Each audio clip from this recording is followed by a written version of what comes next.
2026 new ఇయర్ని base చేసుకుని అయితే cyber నేరగాళ్ళు మన ఫోన్ని హ్యాక్ చేసే ప్రయత్నం అయితే చేస్తారు. సో ముందుగానే మనం అలర్ట్ అవుదాము.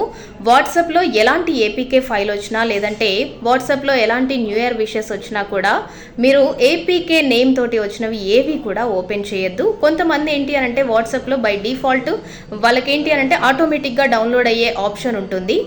సో వాళ్ళు అది ఆన్లో పెట్టుకుంటారు కాబట్టి ఇమీడియట్గా దాన్ని ఆఫ్ చేయండి. ఆఫ్ చేస్తే ఏంటి అంటే మీ గ్యాలరీలోకి డైరెక్ట్గా వీడియోస్ కానీ ఫొటోస్ కానీ షేర్ అవ్వవు.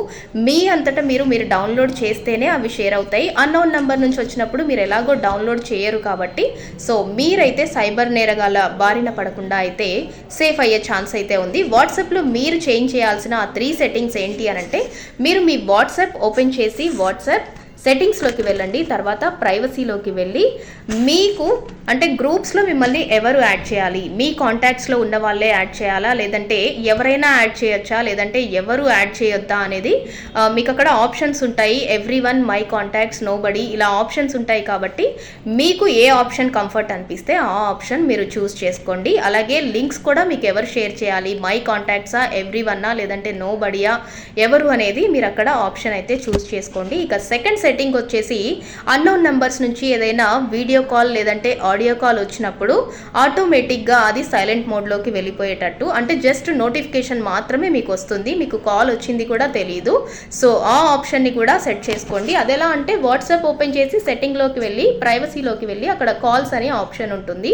ఆ ఆప్షన్లోకి వెళ్ళినట్లయితే సైలెన్స్ అన్నోన్ కాలర్స్ అని ఉంటుంది, దాన్ని ఆన్ చేసుకోండి.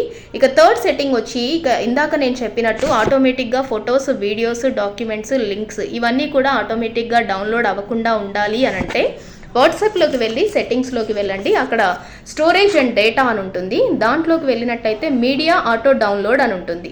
అంటే when using mobile data, when connected on wifi, when roaming, ఇలా 3 ఆప్షన్స్ ఉంటాయి. వాటిలోకి వెళ్ళినట్లయితే మీరు ప్రతి ఒక్క దాంట్లోకి వెళ్ళి మీరు క్లిక్ చేస్తే దాంట్లో ఫొటోస్, ఆడియో, వీడియోస్, డాక్యుమెంట్స్ అని ఉంటుంది. సో అవన్నీ కూడా టిక్ మార్క్ ఉంటే వాటన్నిటిని కూడా రిమూవ్ చేసేయండి. రిమూవ్ చేస్తే నో మీడియా అని ఉంటుంది. సో ఎట్టి పరిస్థితుల్లో ఇది మీరు రిమూవ్ చేసినట్లయితే మీరైతే ఫొటోస్ కానీ, ఆడియో కానీ, వీడియో కానీ లేదంటే ఏదైనా డాక్యుమెంట్స్ కానీ అంటే మీ పర్మిషన్ లేకుండా, మీరు డౌన్లోడ్ చేయకుండా, మీ పర్మిషన్ లేకుండా అయితే ఆటోమేటిక్గా అయితే అవి డౌన్లోడ్ అయ్యి గ్యాలరీలోకి వచ్చే ఛాన్స్ అయితే ఎట్టి పరిస్థితుల్లో ఉండదు.